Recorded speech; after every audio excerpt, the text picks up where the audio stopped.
thought for this Wisdom Wednesday, with my marathon coming up on Saturday, I'd share some tips with how to watch a marathon. My first tip is this: remember, most people who run a marathon are not racing it against other people, but they're racing it for self-achievement and race against the course. So don't cheer just for the people you know. Cheer for every single runner. Remember, ABC, always be cheering. If you don't know exactly what to say, just come up with about 5 lines to say, and you can repeat them over and over, because runners are only gonna see you once. There's no worse feeling as a runner than running by a huge group of silent people during a race.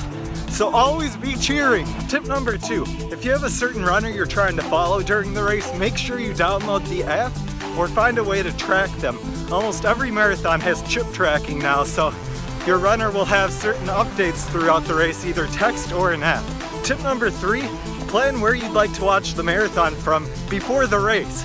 If you want to watch it from multiple spots, bring the race map with you so you know exactly where you are on the course.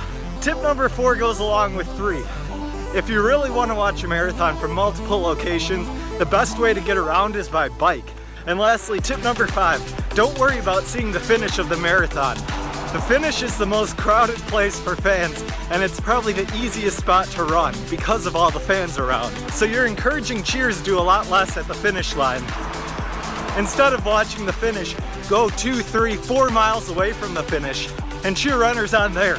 So my top 5 tips for viewing a marathon. 1, ABC, always be cheering. 2, track your runner. 3, bring a course map with. 4, use a bike. 5, don't care about watching the finish. Follow these 5 tips and you'll be one of the top marathon fans around. Oh yeah, and never say, "You're almost there." That's the worst thing you can say during the race.